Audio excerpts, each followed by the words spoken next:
This meeting of the Littleton Licensing Authority will come to order. First item of business is the roll call. Will the city clerk please call the roll? Authority Member Bradish. Here. Authority Member Cole. Here. Authority Member Lavier. Here. Authority Member Mather.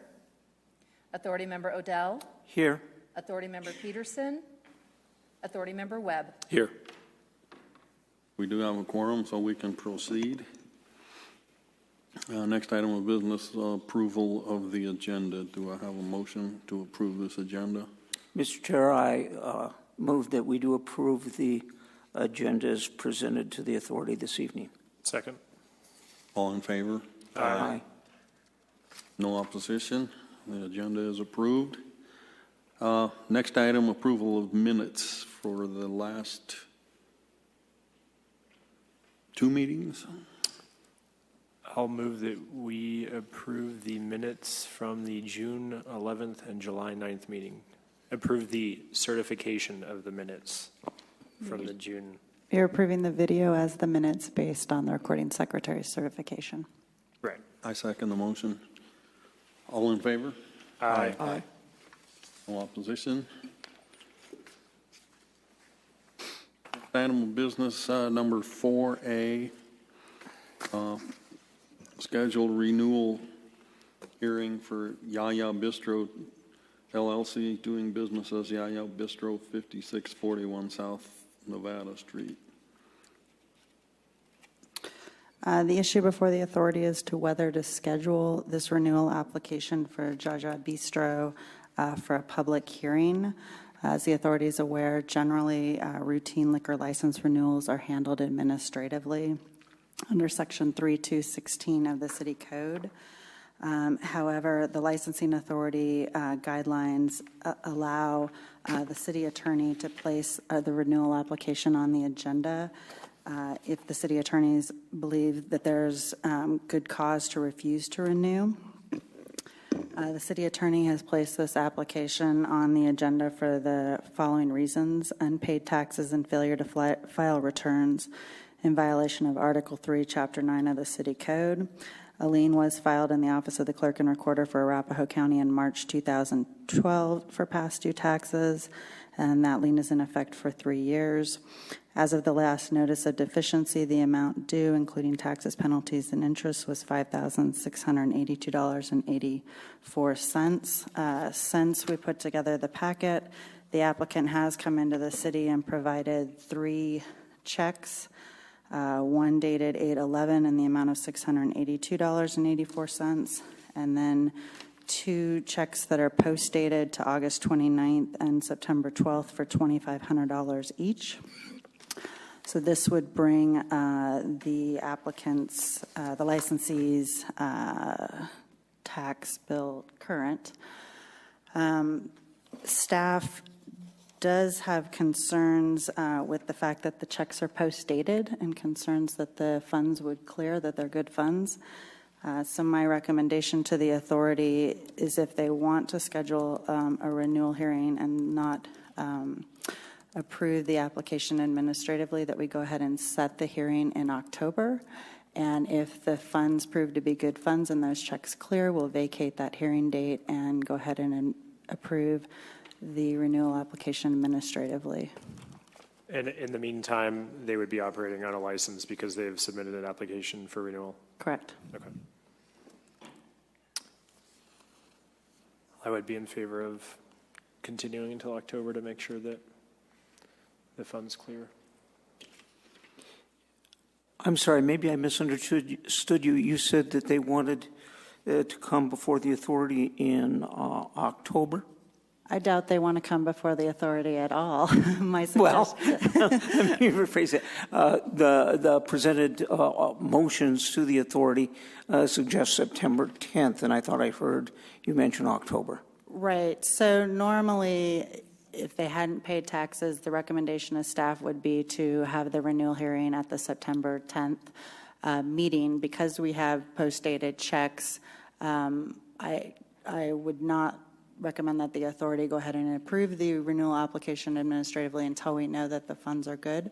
So my suggestion is that we schedule the renewal hearing for the October meeting, which is October, like Colleen check, the October meeting. And if the check's clear and we have good funds, then we'll go ahead and vacate that renewal hearing date and approve it administratively at that time. My guess is that it would be September 20th or so when we knew that those funds were cleared. Thank you. Just to be clear, these are taxes that were due in 2011. What's the status of their tax situation in 2012 and 2013?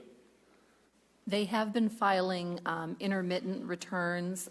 As of 2 weeks ago, they were current with 2014 with the exception of February. Okay. And the date for October would be the 8th. So 2 of the 3 checks are post-dated. The smaller one is dated the 11th. I think it makes sense to move it to October. That way we can make sure, and we don't have to just make a decision now, but we don't have to wait a whole year and wish that we hadn't. I agree with that. Would you like to put that in the form of a motion? Yeah, did you have something to I add? was just going to say I neglected to ask that you admit Exhibits A through D into the record. I'll ask that we admit Exhibits A through D into the record. I'll second. All in favor? Aye. Aye. What was the date of the October meeting? October 8th. Okay. I move that the renewal application for Jaja Bistro LLC doing business as Jaja Bistro 5641 South Nevada Street be scheduled for a public hearing on October 8th, 2014, and notice be provided as required by CRS 1247-302. I will second that. May I add to the motion that if if we're notified by the finance department that those funds had cleared, that staff be authorized to vacate that hearing date? Yeah, we should modify this. Should this we? motion. Okay, I'll withdraw the motion. Could we? We would still want to be able to take action on it, right? Would that, yeah, That that's day. the question, whether you, if the funds clear, do you want them to come before you at all? Or do you want them Oh, I to see. come I before see. you That regardless? you would notify us ahead of time saying that they had cleared. Right. So In which say in case, September, at the October meeting, we could move to allow the chairman to administratively approve it. Well, my understanding is in that case, we wouldn't have the October hearing. Well, we would have an October hearing. That just wouldn't be on the agenda. An October meeting, but we wouldn't have a hearing for that matter, right? Okay. So, okay.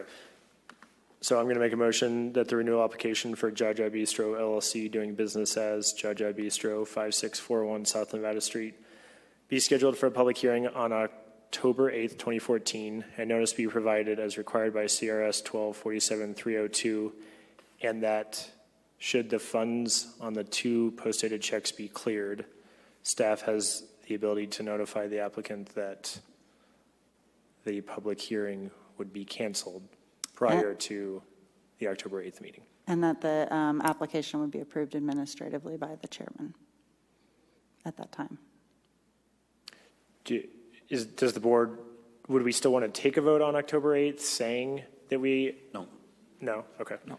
And that the application would be that the chairman could administratively approve the application. Right. I'd second that motion.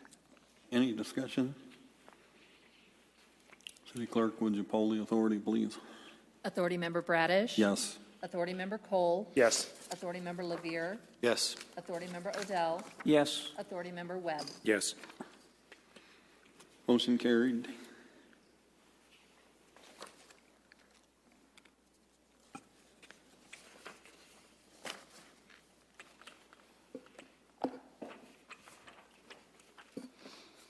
Next item of business, 7A,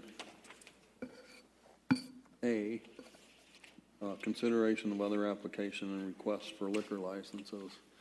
We have a liquor license application for the Homestead Enterprising Incorporated doing business out of Shop and Save, 1601 West Canal Circle. I'll make a motion that we admit exhibits, admit exhibits A through G. I second the motion. All in favor? Aye. Opposed? Motion carried. City Attorney? Thank you. The issue before the authority is to whether to issue a 3.2% beer off-premise liquor license to the Homestead Enterprise, Inc. The following requirements are necessary for issuance of the license: notice, and Exhibit D and E provide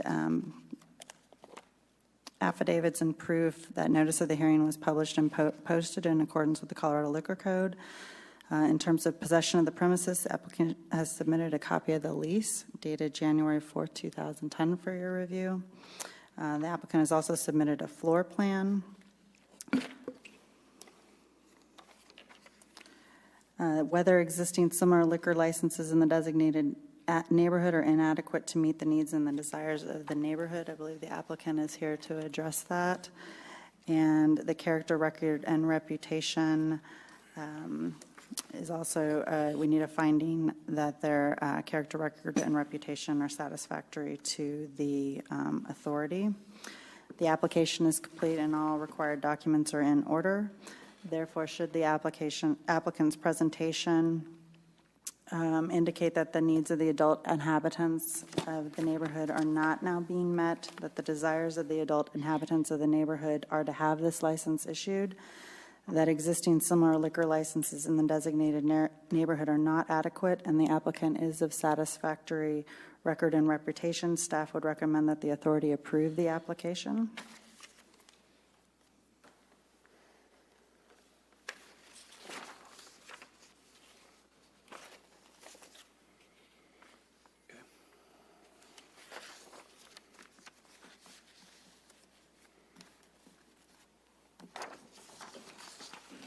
We have a representative for the proposed licensee.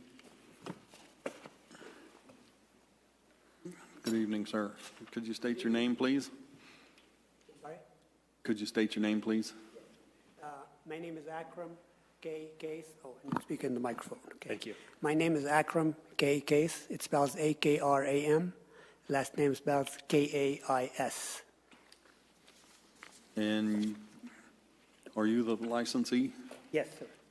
Before you proceed, I have to swear you in. I have to swear you in before you Yes, proceed. okay. Do you swear or affirm that the testimony you are about to give before this authority is truthful? Yes. Very well. You may proceed. Thank you. Good evening, ladies and gentlemen, member of the authority. My name is Akram Case. I spelled it. If you like me, I spelled it again. If you didn't catch it the first time, everybody needs it. Okay. I stand before you tonight to request of this authority to grant me a 3.2 beer license, liquor license, for my convenience store that I recently purchased. Conoco Shop and Save is a convenience store located at 1601 West Canal Circle, Littleton, Colorado 80120, at the corner of Mineral and South Park Lane, between Broadway to the east and Santa Fe to the west. I will be calling 2 witnesses and am ready to proceed. That's fine. As an individual, I have over 30 years of customer service experience, from working for a large corporation to owning my own business. I will be the owner, operator, and on-site manager, responsible for all day-to-day operations. I have more than 10 years of experience in managing service businesses. I have a reputation of an excellent staff supervisor. From 1987 through 1998, I owned and operated an IT communication business that I started and employed 10 to 15 employees at busier times.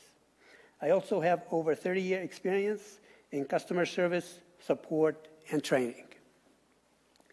I have read the Colorado Liquor Rules and Colorado Beer Code and became more informed about the responsibilities that lie ahead. The store location is ideal since it is the only store within walking distance from the surrounding apartment complex, condominiums, and single-family homes. Customers had enthusiastically requested that we obtain a liquor license so they wouldn't have to get in their car to drive a distance to buy liquor. The demographics are as follows. The age is about 25 to 65 years of age. Gender is about 60% women. Average income is about $40,000. Education, college educated, employment, professionals in businesses, and healthcare. Shop and Save is uniquely located away from all shopping centers or malls. All employees will be receiving training from, if I butcher the name, please forgive me, help me out. Udibas? Thank you, Inc., who are certified as a vendor for liquor training. Any violations of the rules and responsibilities by any employee will not be tolerated and be subject to dismissal. Thank you. Any questions? That's what I was going to ask. So you recently purchased the store? Yes. Okay. A little over 2 months ago. And had the previous owner had a liquor license? Not the previous owner, but the previous before owner that. Okay. had a liquor license. The in last that store. license there was in 2007. Okay. How many employees will Currently, I have 6. you have? 6? Yes, sir. And they all will be salespeople who will be checking IDs and selling the beer? Yes, and they will all be trained, including yours truly.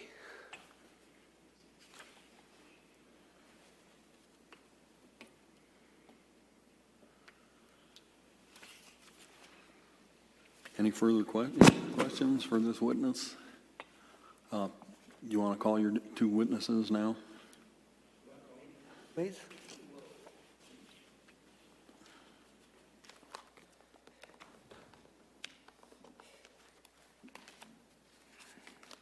You swear or affirm that the testimony you're about to give before this authority is truthful, Yes, like thank it you. always has been in the past? State your name, please. I love coming down here. You folks are great. We have 2 new restaurant chains that are coming to Colorado, and they say, if you got any recommendations, you guys are always on the list. Who's not on the list is Boulder. My name's Max Scott. I own and operate Oedipus Incorporated. We're professional surveyors. We also do responsible vendor training. And I probably told you this before. We're on our 46th year of business. We've done about 6,000 licenses in the state. We were retained by the applicant to do a survey, and we pre-filed a report and filed the petitions that are someplace. Do you folks have a copy of the report? If you go to the map page, that shows the defined neighborhood, and it shows a site location with a circle and crosshairs. And the businesses are generally located in the center, and then most of the rest of them are over in Broadway, north and south of the Safeway shopping center. The yellow areas are the businesses that we surveyed during the week, and the pink shaded areas are the residences that we surveyed. As the licensing authority, some of the older members might recall, we did the liquor license drugstore for Safeway, which is to the east, and as I recall, we originally did this C-store for a 3-2 off some time ago. But you know, when you get old, you can't remember. The survey consisted of, from the top of the survey clipboard, the map that you see on page 5, then we had 2 petition formats, one for businesses, one for residences. And after a person is voir dired as a party in interest, they execute on the petition format, and then they check either yes or no, favor or oppose, and we encourage people to write in any reason they may have in opposition. And it's usually the opposition signatures or signees that write in a reason, and then we tabulate that reason based on our involvement and understanding of Colorado case law. known as Rule 106. We also had a briefing sheet. Commonly with C-stores, we're asked days and hours of operation and beverages that can be sold. Everybody knows what a 3-2 off is, but the dispensing hours are from 5 a.m. to midnight, and I don't think you're open that long, as I recall. Open 7 days a week, Saturday 6 to 10, Sunday 7 to 9. So they're within the dispensing hours, and all sales have to be off-premise, and all alcohol has to be purchased with a 3-2 beer label from a wholesaler. With that, the survey results start on page 2.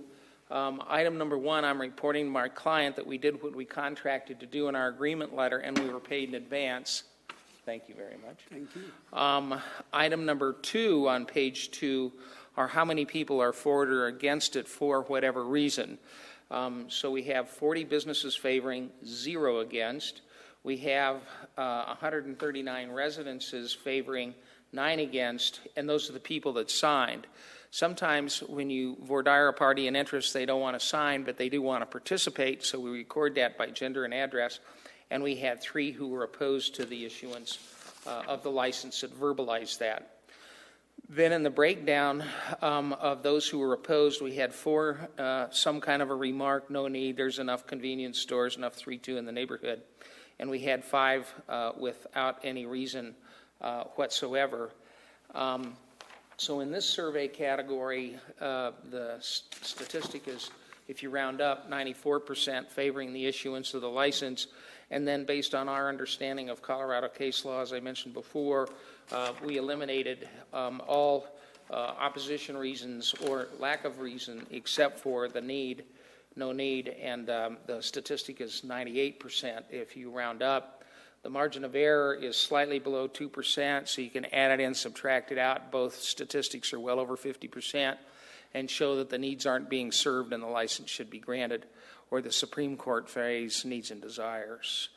And that's all. Oh, I should also mention that in my discussions with the applicant, I provided them with one of our training documents, which has 3 pages, and in that is a section for 3-2 on, off, and on and off, days and hours of operation, age of who can sell, who can handle but not sell, and so on and so forth, and then some other information like affirmative proof, confiscating IDs, turning them in 72 hours, and that in turn will be part of our responsible vendor training as our certification is with state liquor enforcement. Where's that book I gave you? And prior to that, we furnished the applicant with the ID checking guide, so somebody comes in from Kansas, they can look up an exemplar license and all the minutia data that's there and then compare it. We'll be providing him with a couple of different websites where you can go and purchase, I call them swipers, and that can be incorporated into his point of sale known as a POS. So when someone comes in, they swipe the ID, and we recommend that you swipe everybody. That way you have a record of checking the ID, and if you're later charged, sometimes weeks or months later with selling to an underage person, you can go back through your digital records and show that you actually checked that ID, and affirmative proof says you're not guilty of dispensing unless they're intoxicated. That's all I have. Thank you. Any questions? A question for Mr. Case. Are you actively using Mr. Scott's materials now in sales administration? Right. Yes, sir. Ed, one other thing, when are you scheduled for your certified training? I'm sorry, I didn't catch that. When are you scheduled for the certified training, in addition to the materials? It's going to be scheduled real soon, as soon after this meeting. We need you might to step up ask- to the microphone because we're recording. I need to make sure I get your voice. This is a concurrent filing, is it not? What's the turnaround time now? Based on all the chaos that's been going on at state for months. I would anticipate that he would have his license within the next week to 10 days. Okay, so I'm taking your answer here. Okay, fine. So the state's going to issue a license, that's going to come to the city's going to issue a license, and then staff is going to say we have the licenses. So we'll get that scheduled before he gets the licenses so everybody gets trained. Thank you. He picks the time and the date, and we come down and do it on site. Thank you. Following their lead. I'm taking his money. Are your current employees the only employees you'll have? You're not going to add employees, in other words. Is that correct? I am not as what? Add any more employees once you get the license? No, there may be a need for 2 more employees. Okay. Yeah. But those will be hired after the license is issued and be trained at that time, I assume? Actually, one of them will be hired prior to that, regardless of what happened with the liquor license. Okay. The additional help will come after 1 or 2 after the license is granted. Want to make sure the license or the training happens before they're at your front counter. And those that get hired after the license will get the proper training, if that's what you're. That's what I'm asking. Yes, sir. Thank you. And if I might add, we issue 3 certificates. One is for the licensee. That's good for 3 years. The second one is a letter on our letterhead that lists each employee and what their job position is, owner, registered manager, cash register, whatever it is. And then each individual gets a card. And the training is for all classes of retail licenses, since sometimes there's confusion over a C-store operator sees something going on in a hotel restaurant license and thinks they can do it on their premises, and they can't, and vice versa. So we segregate all of that out. In turn, if some of his employees want to pick up additional work at an H&R or a retail liquor store, they'd be able to do it because the certification covers all of that. And this certification is issued by who? We submit our materials to state liquor enforcement. They have certified us as what's called a responsible vendor. It's CRS 1247 Part 9. So as a responsible vendor, we do the training, and then they take a test, and if they pass the test, then each individual in the licensee gets certified per our certification with the state. By the state. Right. And I might also add, we do it in Spanish and English. We do it in other languages, but Spanish and English are the easiest. Any further questions? Thank you, Mr. Scott. Thank you. You have Nice seeing you folks. another witness, I think. Pardon me? Oh, yes.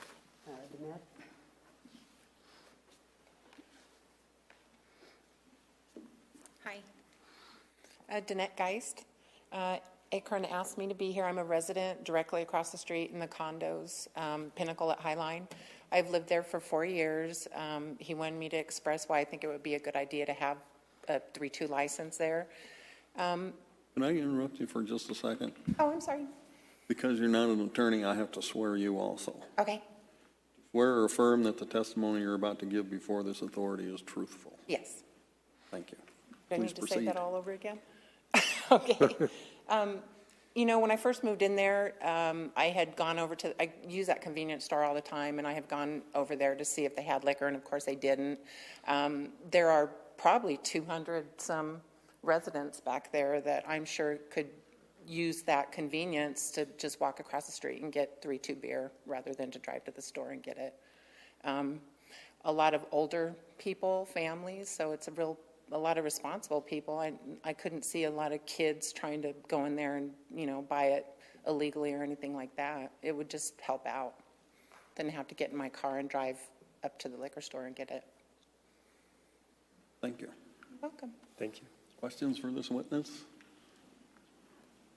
Apparently not. Any comments from the city? No. I have a question for the city. For a 3-2 liquor license, is there any school setback? And No. okay,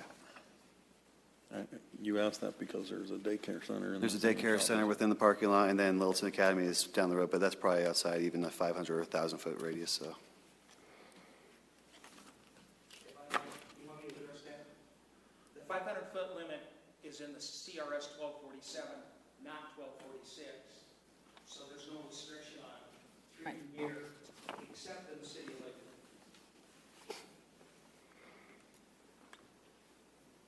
Can I make a motion to close the public hearing and the resolution of the Littleton Licensing Authority be approved, which grants the Homestead Enterprise, Inc., doing business as Shop and Save, 1601 West Canal Circle, Littleton, Colorado, a 3.2% beer off-premise liquor license contingent upon approval by the Colorado Liquor Enforcement Division and based upon the following findings of fact.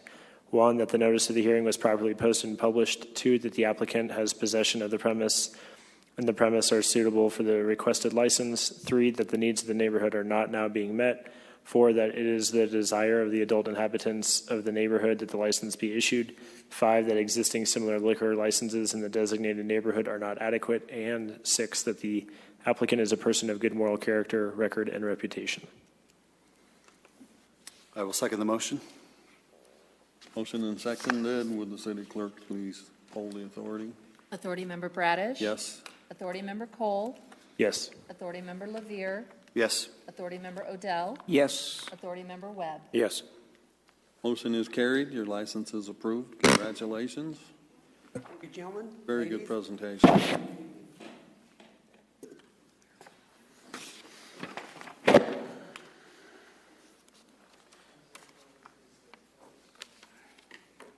Next item of business is Chairman. this is item 9A, preliminary hearing, Pyramid Discount Liquors, 599 West Littleton Boulevard, Littleton, Colorado. A motion was made. Second, I'm reading the. I'll approve we admit exhibits A and B. I second the motion. All in favor? Aye. Aye. City Attorney? Good evening. We are back again to propose the stipulation that we did look at the last hearing. The stipulation, in essence, has Pyramid stipulating to the facts that on April 17, 2014, licensee sold a 25-ounce can of Bud Ice, a 40-ounce bottle of Magnum beer, and a 200-milliliter bottle of Skull vodka to a patron who appeared to be visibly intoxicated. These facts, as summarized, would constitute a violation of Littleton Municipal Code 3210F and CRS 1247-901. As to the proposed penalty, we are recommending, and we have made an agreement to a 10-day suspension of the license with 5 days of actual suspension and 5 days held in abeyance for 1 year. We would allow the licensee to pay a fine in lieu of. Exhibit B is the stipulation. This is the same stipulation that we had presented to you last month, with the exception of subsection 5C. There are 2 dates written into that subsection that the city did not put in. It's my understanding that the licensee is making that proposal to the board. I indicated to the licensee that this was something that the board would set, and typically we don't go back in time. Typically we go into the future as to the dates that we look for the fine in lieu of. Other than that, we believe that this is a fair stipulation, and we would ask the board to consider it at this point. So the licensee is proposing that we set it for the sales that occurred on April 13th through April 17th? That is my understanding. Okay.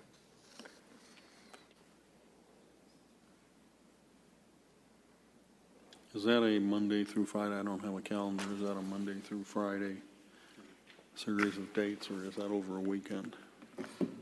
I would recommend that we don't go back in time and set a new precedent. I would go back. I would adjust this to the future. I would agree. Madam Prosecutor, can you provide us the details of the citation issued against Mr. Michelli and what happened to that in municipal court? That particular matter is still open. We have several issues, legal issues, with that case that we're dealing with. It's still open. I anticipate on October 13th, when he appears back in court, that we'll probably reach some sort of resolution. Do you recall our discussion at the last authority hearing about the conduct of that employee and how that is not addressed in the stipulation? Yes, I do recall that.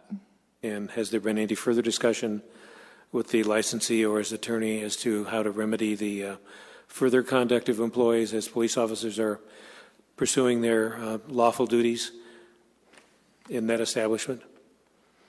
In our pretrial negotiations with Mr. Maselli, I have made it very clear that that behavior is not appropriate. We've had detailed discussions regarding that behavior and how that behavior may be changed.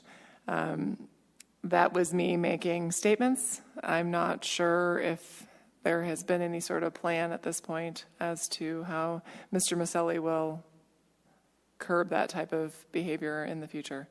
Have you had that discussion with Mr. Maelstrom about setting a standard for his employees? We have talked about that, but I would defer those questions to Mr. Maelstrom and Mr. Miller, because at this point, those issues would be unresolved. They remain unresolved. Mm-hmm. All right. Mr. Chairman, if Mr. Maelstrom is here, I'd like to hear from him and possibly hear from his attorney if possible, to see how they feel about this stipulation, see if we have any unresolved questions that we'd like to ask. There's not a problem with that, is there, City Attorney? No. And just so the board knows, the dates that were proposed were a Sunday, April 13th, through Thursday, April 17th. April 17th was obviously the date of the incident. Representatives for the Pyramid Liquors?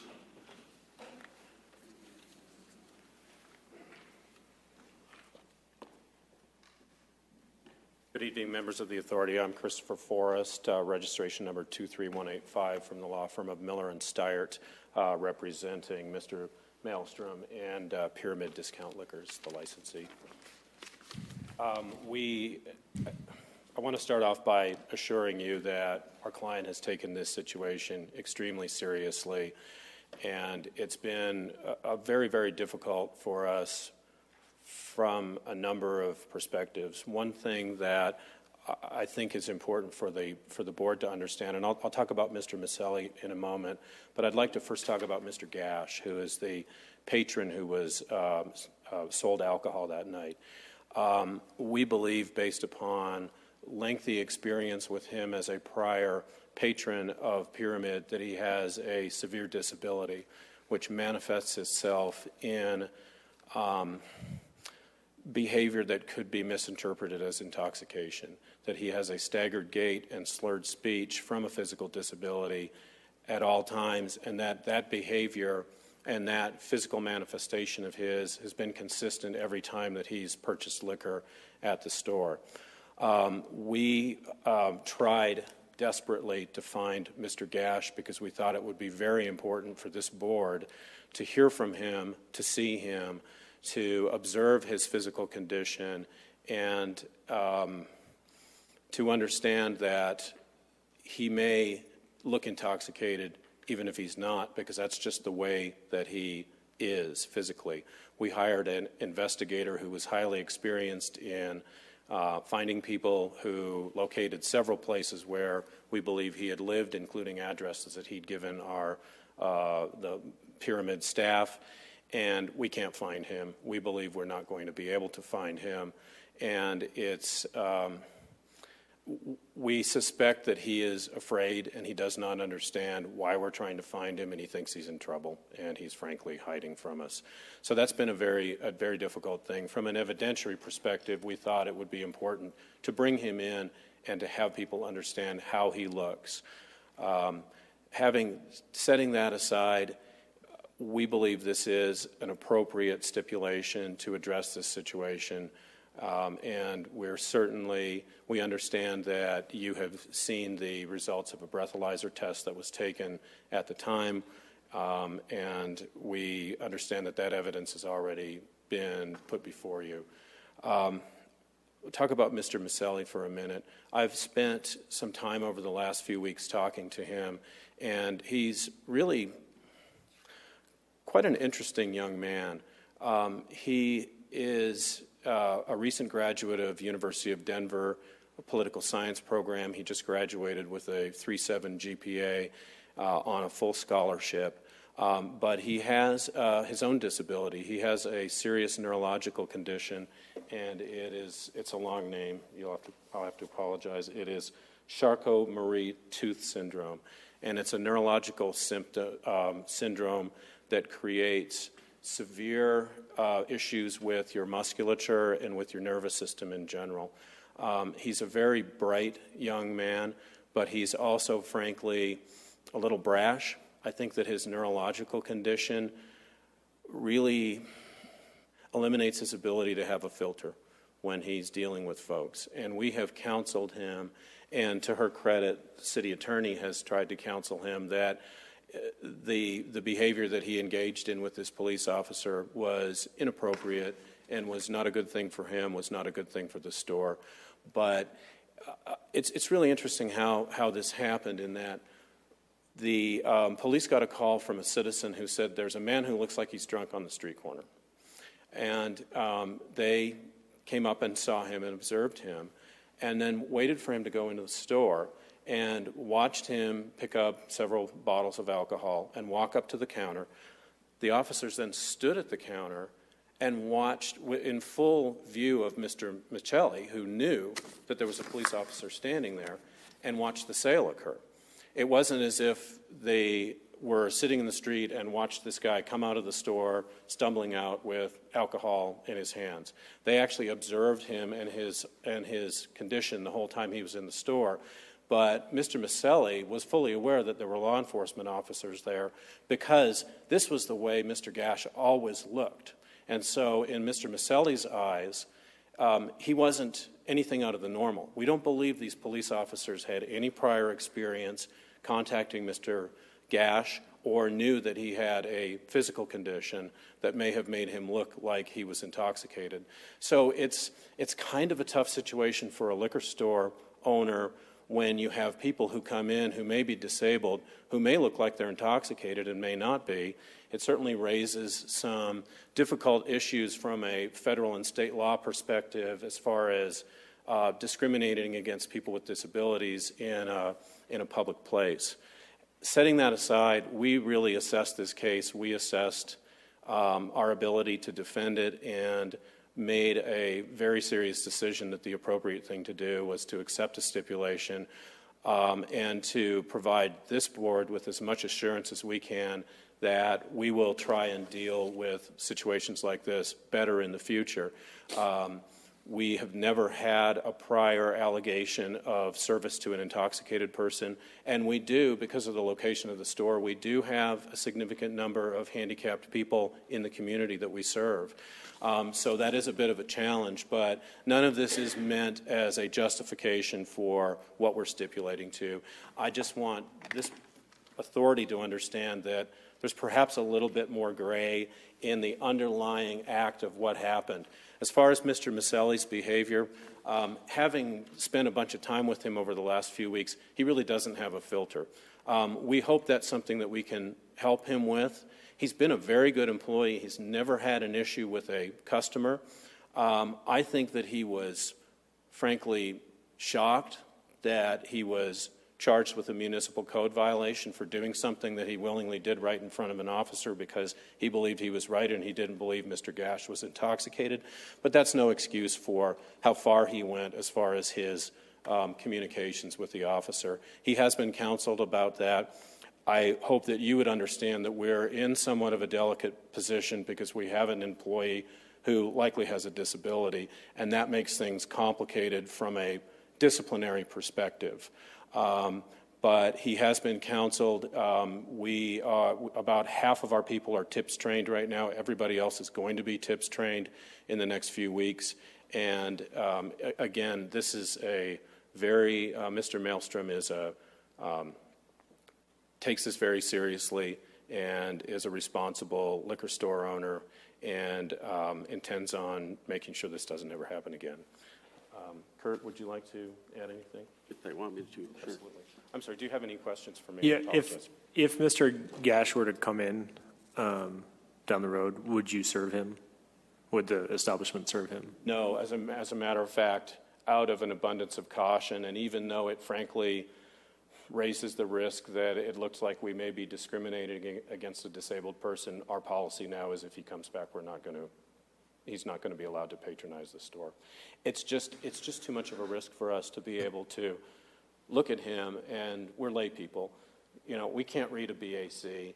We can't perhaps tell the difference between a manifestation of intoxication or somebody who's simply got cerebral palsy or whatever their condition is. But I can tell you how we tried so hard to find this man because we really wanted to bring him in here and have you understand, as which I think you already do as a licensing authority, that there's some real-world situations out there that aren't necessarily cut and dried as far as how a business owner or a business clerk interacts with a member of the public. Everybody doesn't look stone cold sober all the time. Some people that are drunk look stone cold sober. Some people that are sober look drunk because of other conditions. But again, we appreciate your time. We appreciate the effort that the city attorney has put into reaching a stipulation which we think is reasonable.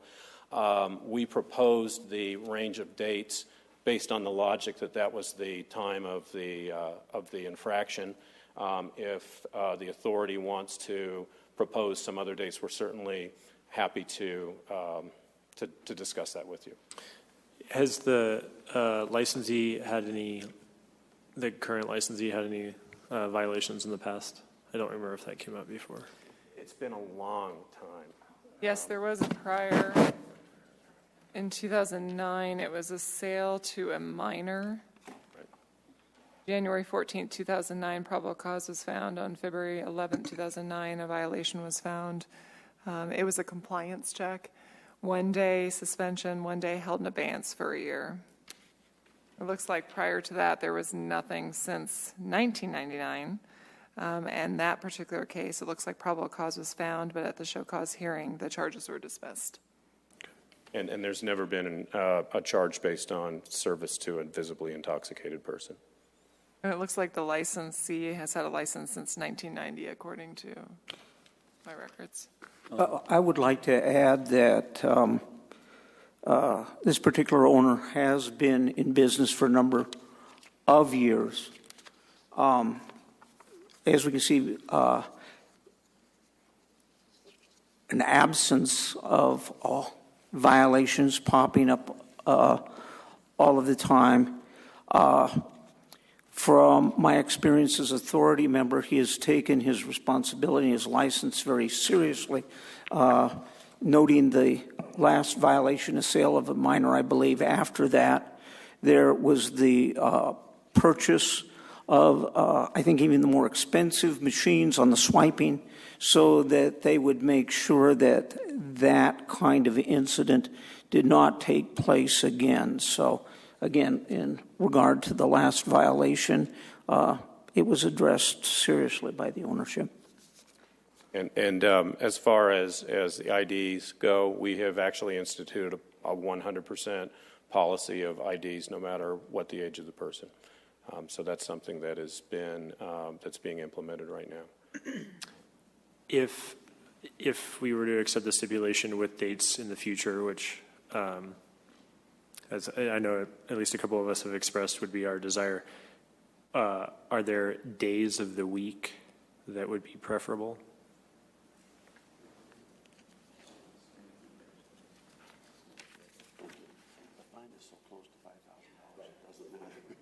Right now, the maximum range of the fine is $5,000. The dates that we have chosen are is $4,400. So it's close to the max right now.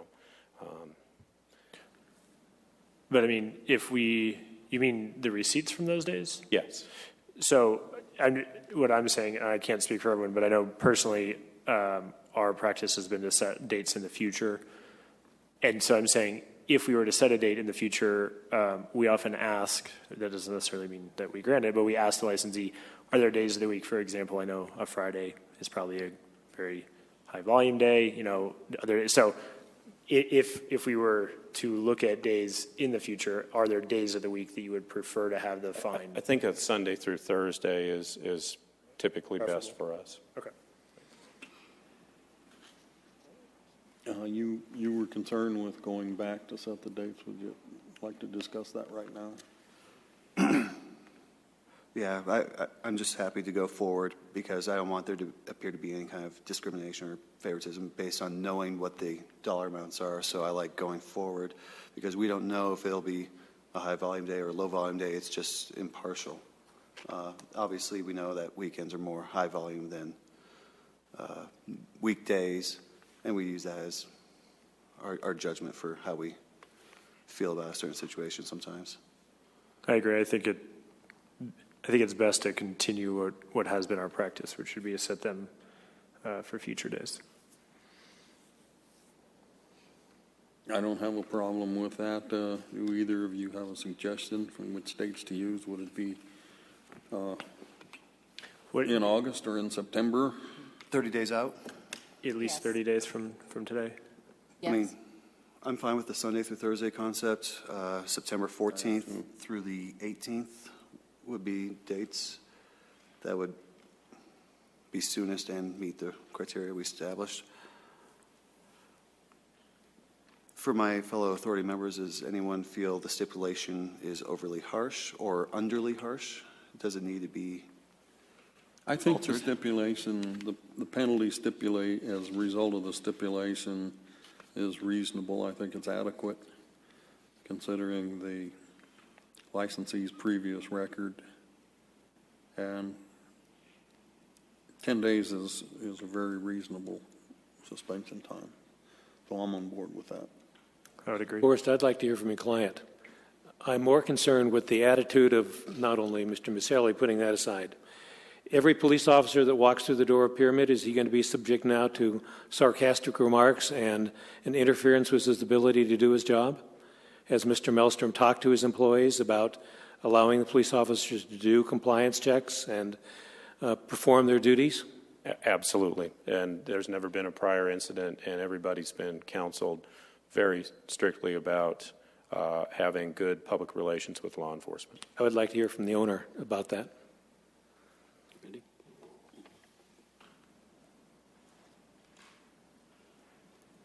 I need to swear in?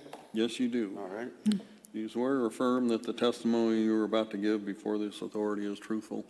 Yes. Thank you. State your name, please. My name's Kurt Mellstrom. I am the owner of Pyramid Liquors. I do have some comments that I wrote down because I'm not a public speaker, so if I'm allowed, I would read those. I did want to clarify one thing that Mr. Cole said. The $4,400 is not the receipts. The $4,400 was the proposed fine. I think the maximum is $5,000. I'm happy to pay the $5,000 because no matter what days you pick, it's going to be very close to, even if you go for the least sales day, it's going to be close to $5,000. So Right. I'll take whatever you want. It doesn't matter to me. So I said, first of all, let me thank you for giving me this opportunity to say a few words. I'm repeating myself. I'm not a public speaker, so I've written down some thoughts. This was such a brief event on April 17th, but it has consumed me since then. It's consumed everybody that works for me, and obviously we don't take it lightly. And the most important thing I want to say is how sorry I am that this clerk made this sale. It's affected so many people. In addition to myself, it's affected John Maselli, and I know you're concerned about him, but he does feel awful. It's affected all of my employees who are wondering whether they're going to have a job after tonight. It's affected the prosecutor. It's affected my attorneys.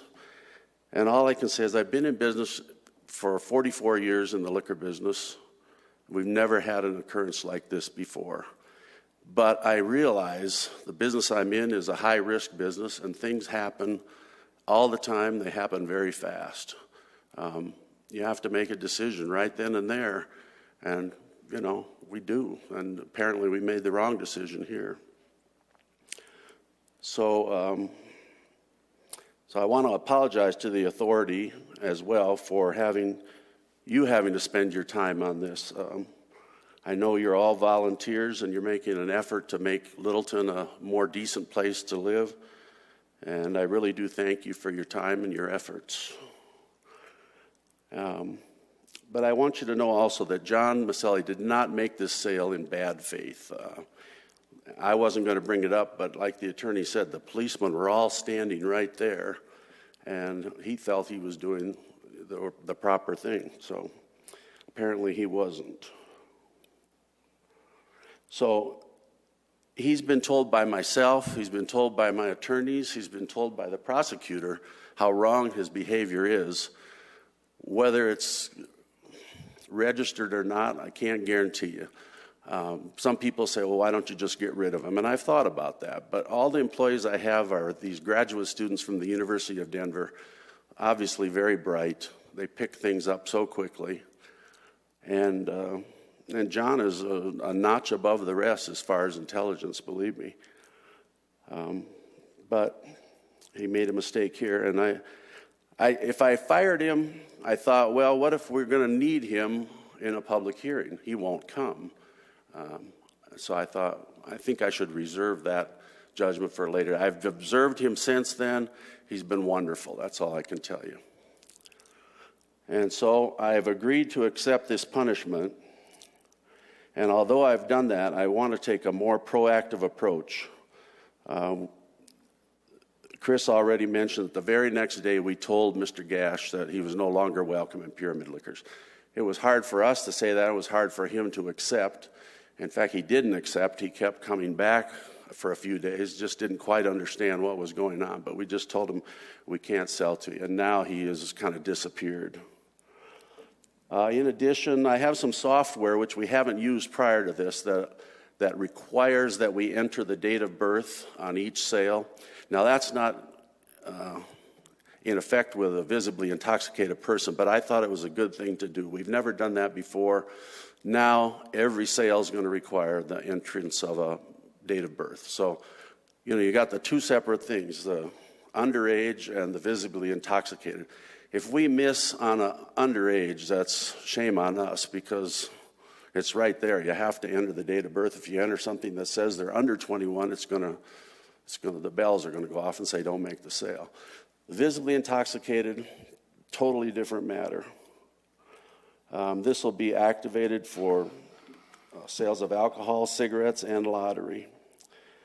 And the final thing, and Chris already mentioned this, is I'm going to have all of my employees, retake the TIPS test. Just to review, I think this is a good time, a proper time to do that. And that's pretty much what I have to say. Thank you. Do you have any other customers with similar disabilities that might present the same situation to you in the future? I would say yes, definitely. Now, I'm not a clerk very often, once in a while, but I get confused when I get up at the registrar, so it's better that I stay in the office. But yes, we have, I'd probably say 20 people that come in wheelchairs, various different handicaps, walkers, canes. You can watch somebody walking and you can tell they're in pain and they have problems. So the answer is yes. That'll continue to be a challenge. Right, it is a challenge. And I know you guys have a lot to do already, and I don't want to waste your time, but I would invite any of you to come down any night, a Thursday, Friday, Saturday, spend a half an hour. We have a nice chair by the counter and just sit and watch what goes on. And I think you'd be amazed at how many decisions we have to make in a short period of time. And you've made very, very many of them correctly. Well, like I said, I've been doing this for 44 years. I take it very seriously. I've always tried to do the right thing, but obviously we've probably made some mistakes along the way. Mr. Maelstrom, we do appreciate the fact that you stood up here and addressed us directly. I think that goes a long way with the members of the authority because we have difficult decisions to make. We have to apply the same standard to you as a licensee as we do the other licensees in the city. Not wishing to tread old ground, but my concern is that among all these stellar DU graduate students who are acting as your salespeople, every time a Littleton police officer walks through the door, is he going to get a bunch of attitude? And if that's the Absolutely. standard of conduct, I don't think that's acceptable. It's not acceptable to me. I don't know about the other board members, but it's not acceptable as a standard of operation. The answer would be absolutely not. The Littleton Police have always been welcome in our store. Years ago, we actually had off-duty Littleton Police work on Friday and Saturday nights as security guards. And somewhere along the line, a new police chief came along and said, we don't think that's a good idea. So we stopped doing that. But years ago, the police would come in and they get a cup of coffee. Now they go to Starbucks, you know. So no, everybody's been welcome. We don't know as many officers as we used to, unfortunately. I'm not saying that's anybody's fault. It's just a fact. So no, any policeman that comes in is welcome, especially if they have an item to discuss with us. There was a female officer that came in just a few weeks ago and pointed out two individuals. Now, this is allowed under the liquor code to say we have a habitual drunkard here. She came in, she said, we're having a problem with these two individuals. And she asked if we would not sell to them anymore, and we said absolutely. The only problem is I wish they could present us with a photo, because when you've got 10 or 12 clerks, telling one is not going to educate the other. But believe me, we talk about this all day long. This is what is part of what we do. So, what was the question? I forgot. No, thank you for hearing my concerns. I would like to add, I have, while not disabled, an acquaintance with the problems the disabled within the state face. My business deals with the disabled, has since 1958, and I've been appointed and serve on a state commission in regard to the disabled.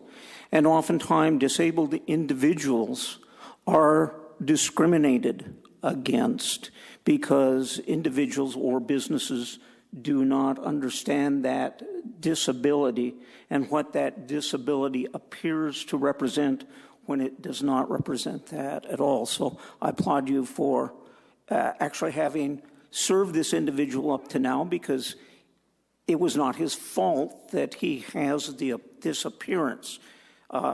Obviously, this time he was intoxicated, and it is your decision as a private business owner whether you do continue to serve that individual or not. I have no quarrel with that, but there is not evidence that he's a habitual drunkard. And again, thank you for your efforts as a business person accommodating the disabled, as I know you do. Absolutely, thank you. I'd like to also add, I can appreciate your situation with recognizing the difference between a handicapped person and a drunk person and somebody who is both. I don't know, I don't have an answer to that situation for you or even a suggestion, but I appreciate that. On the other hand, you have to appreciate our interest, and that is strictly that the city of Littleton will not allow serving alcohol to intoxicated people, right, period. And that's why we're here tonight. In my opinion, you've addressed it very well. I understand the situation, and I think we're ready to move forward if we can agree with some dates. Okay. And if we can all agree to accept the stipulation. Are there any other questions or statements? Thank you very much. You bet.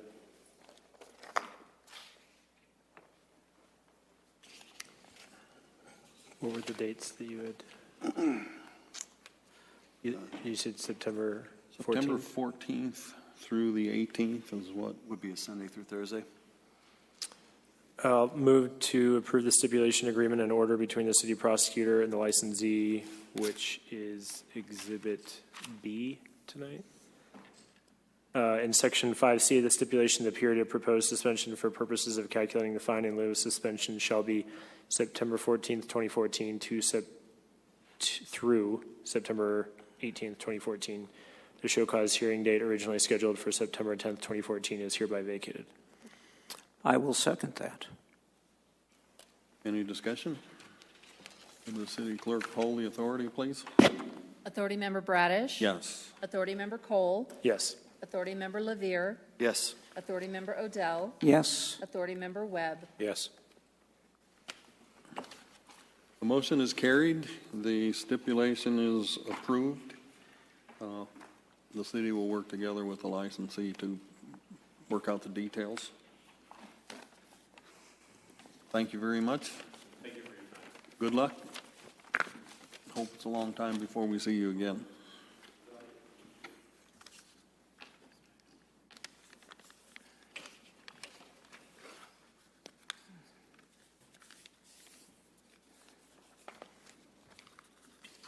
At this time, I believe we've gone through the agenda and, or to the report section. One thing I'd like to comment and thank Councilor Cole for being here tonight. Appreciate your presence. Thank you. Staff, have any business? How about the authority? Could I just ask on the licensing activity report under modification of premises, Riverfront Lucille's, is there a brewery going in? Yes. Now, and a brewery, and it would be a tap room, so therefore it's regulated by the state and not municipal? State only, it's a manufacturer's license. They'll probably hold a wholesaler's license as well to sell their product to other entities, but it doesn't go through any local authority. So the modification of premises, they come and say that what the lease is changing, or that the physical nature of the Lucille's being that they have a liquor license? The lease has changed. Lucille's has reduced their space by half, so they will be completely separate entities. Nobody from the restaurant will have any interest in the brewery and vice versa. Okay. Thanks. Madam Clerk, could you bring us up to date on, I noticed Pinocchio's has gone out of business. Do you know what the status of that license is? There has been some interest in transferring the license, but the interested parties are still working out the purchase, and so I haven't seen an application come across my desk yet. But their license is still technically valid, so we have some time before we have to worry about that. But they are physically closed, correct? Yes. Yes. And Mr. Chairman, just from personal experience, I attended the hoedown, turkey leg, whatever thing, what is it, that the downtown merchants put on a couple weeks ago. And the process to purchase a beer was more than oppressive, asking for a driver's license, demanding a band, and then they blamed it all on the city. When I asked specifically, why are we going through this, they said, well, that's the city rules, take it up with the city. And weren't very nice about it, quite honestly. Well, technically, it's not the city's rules. We just require that they verify everyone purchasing alcohol is of legal age. But that has pretty much been the standard for events downtown, is that we do have someone verifying IDs, and that they are told not to sell to anybody who does not have a wristband on. We just went through that this past weekend with the Criterium and the Little Jam. It was an all-day event. We started serving at 11 a.m. and it went until 10 p.m. And as far as I know, there were no issues with any kind of liquor violation, because they were very stringent about it. I wonder if it might be time to have a discussion with Hoodlum or Mr. Reinke about softening the approach of blaming the city for the what they called an oppressive liquor enforcement scheme. From my point of view, I'm happy to hear that that's the word that's getting out there, that the city does not want underage serving, even at a sponsored event like that. Just wasn't very friendly to walk-up patrons, for us to be blamed about, why there were long lines and that kind of thing. People are going to be people. There's nothing we can do about that. That is true. There appear to be no other items of business for this evening, so at this point, this meeting is adjourned.